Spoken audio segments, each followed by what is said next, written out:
Alright everybody, welcome back to Warfield Adventures.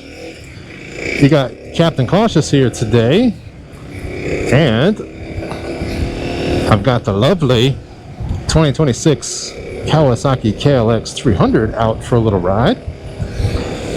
And this video is going to serve kind of two purposes. We've got just a, kind of a Sunday chill ride. I haven't had the bike out in a while and haven't actually ridden in a while, so why not? And then of course the maybe not clickbait title. The KLX300 is not for beginners. So yeah, sorry, don't go crazy in the comments, or do go crazy in the comments. We love them, we respond to all. But what I mean by that is, I'm not saying that it's not a good bike for beginners. I'm just saying it turns out, and based on Kawasaki's sales data, it's not for beginners. That's not who's buying this motorcycle. So we'll get that part out of the way. There was a release by Cowie where they were saying, I don't know if it was by Cowie, or we can put a link to the article that I read about that in the description below. But basically they were saying the people buying this motorcycle have 20 plus years experience on average. So that would be me. I've been riding since before 2000, so over 26 years, probably 28 on various motorcycles, which started with a KLR650 coincidentally. And these cars are still nice.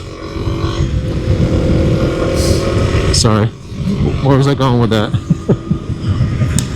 Yeah, so Callie says the average person buying this bike has 20 years experience. So obviously that's not beginners.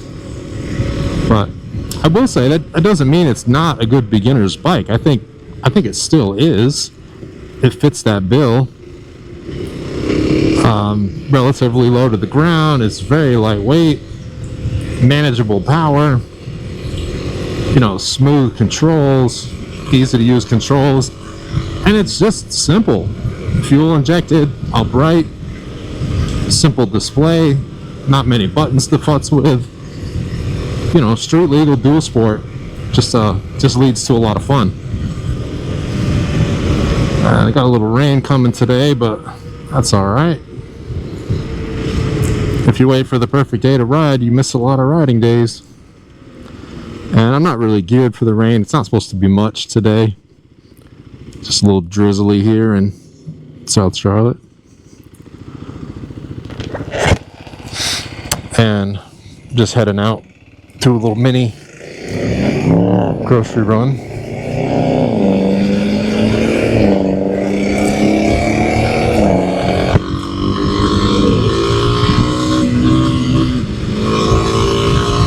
Missed it.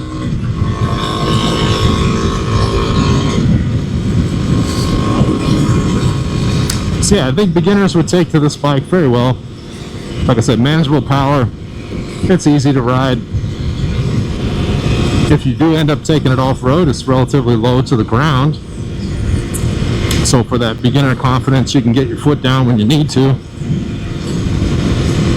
And then on-road, it's light, maneuverable.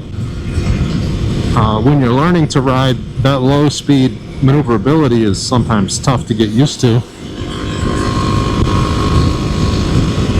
And then once you get used to it, that's less of a problem, but then the lightweight pays off in the handling department, and just kind of a fun, flickable little bike to ride. And I'm not going to go too much of that here in the wet on these dual sport tires, so otherwise you guys will see me on the ground.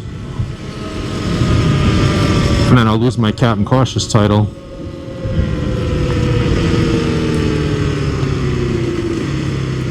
Alright, I haven't gone down this way in a while. Let's see what's going on.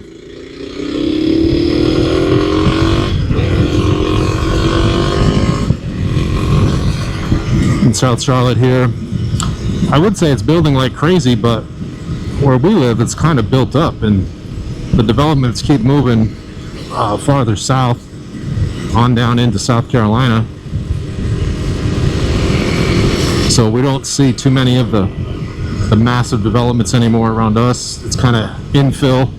Things are getting taller and more compact, but I haven't been down this way in a while, so I wanted to check this out. The roads down here kind of thin out as we get out of the kind of the city area. It's a little more chill. And if it rains anymore, then I would like less traffic.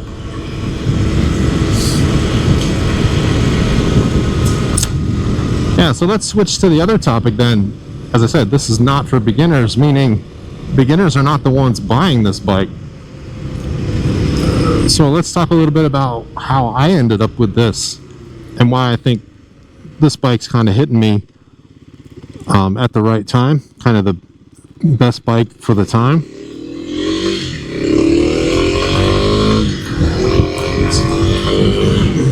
So we probably talked before, I think I started with the KLR650. I know I mentioned that earlier in the video.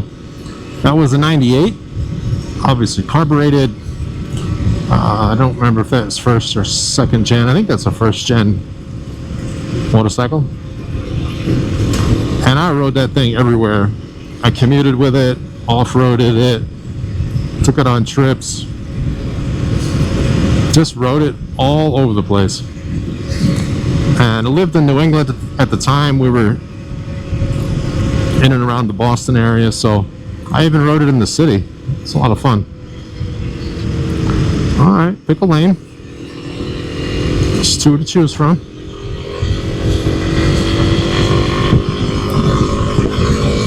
And then, fast forward to the early 2000s, we relocated to North Carolina and switched jobs, picked up a Harley.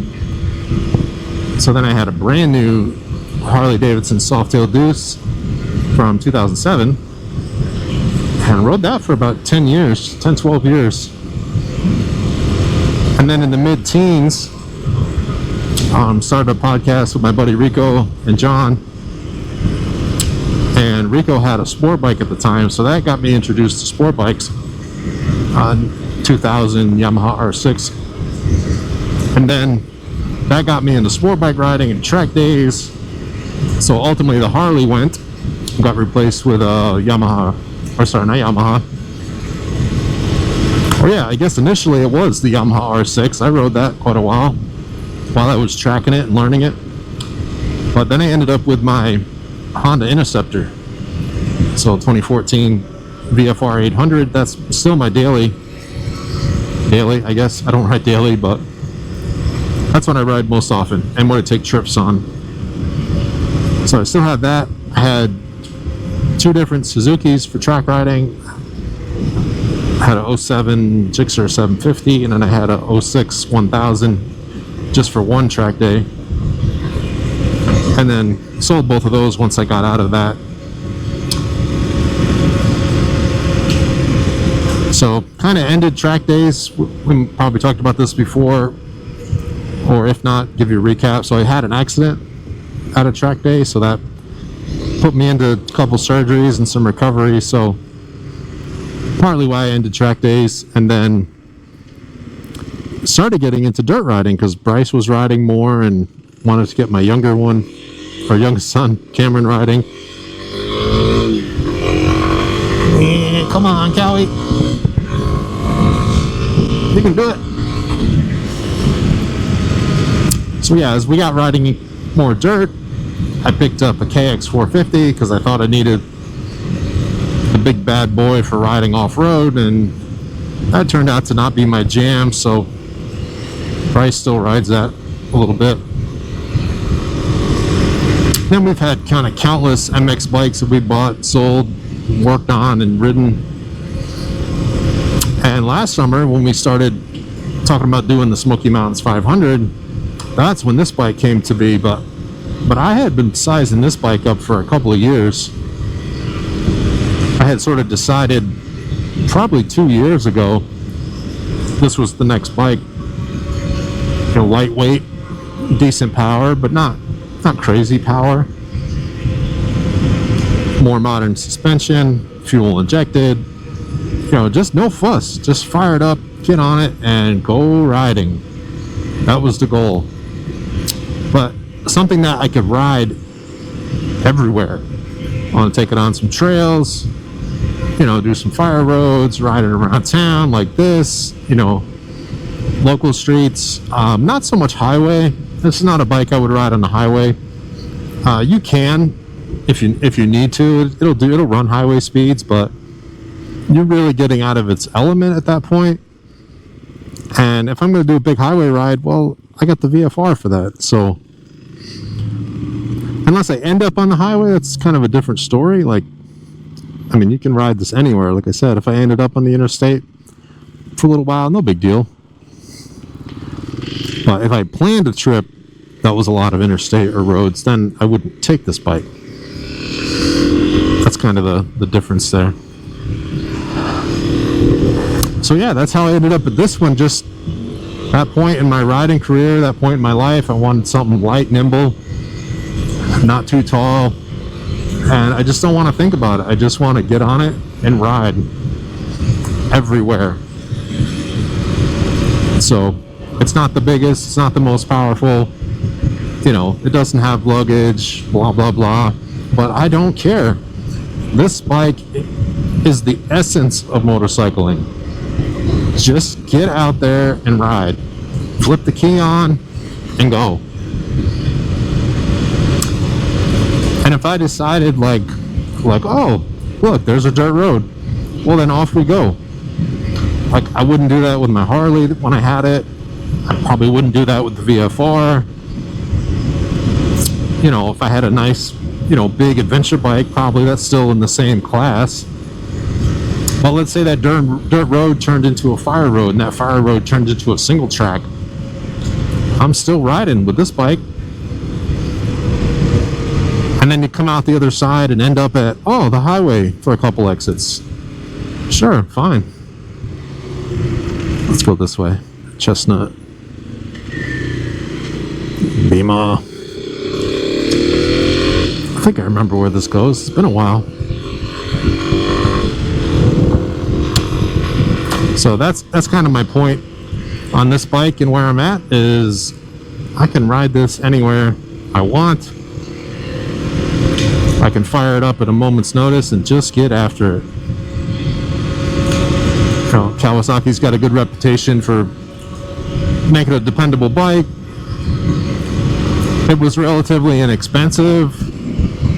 I mean, this was less than $7,000 out the door. And that was kind of the other incentive for buying this is, I don't know, it's hard to put into words, but I wanted a new bike.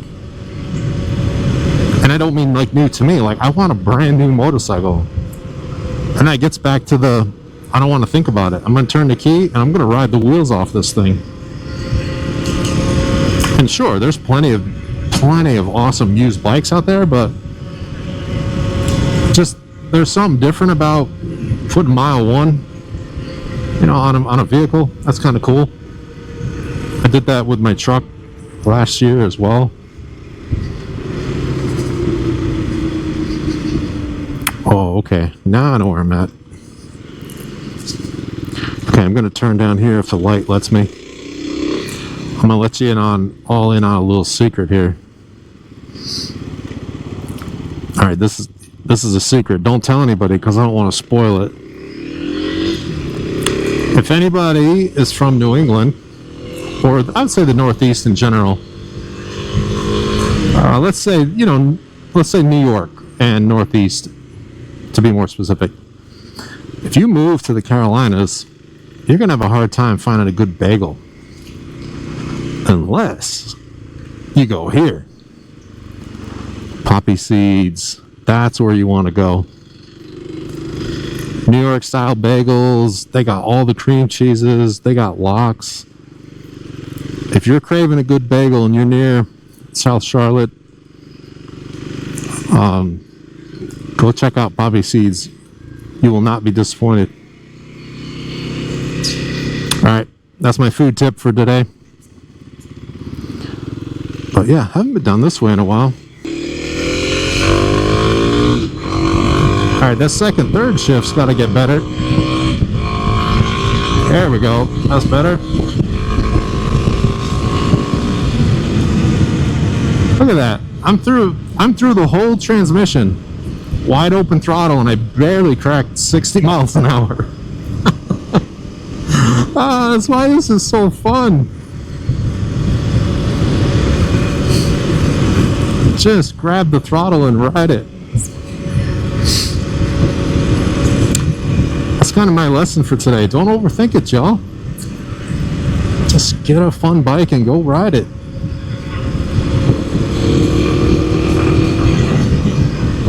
And look at that. It's even, I wouldn't call it wet. It's damp.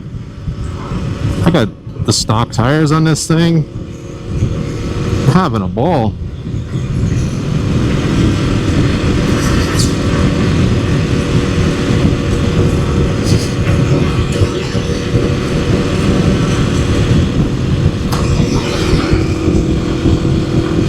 I know, I guess that's it. I'll wrap it up here. Speedy B will cut the video for me and get it posted up on Warfield Adventures. I'd like to thank you all for watching. Don't forget to like the channel, subscribe for more goodness from this bike and others. We got a ton of projects going on. We got a fun project from Alan we're working on. We got suspension for the 08 KX450.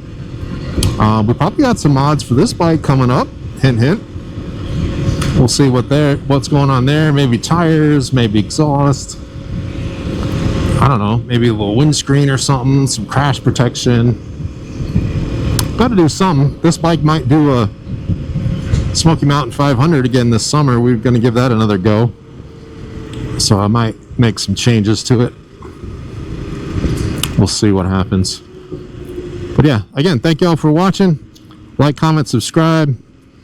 What does Bryce say? Ride safe and enjoy every ride. I agree with that. Please do it. Go ride your motorcycle. Captain Cautious signing off.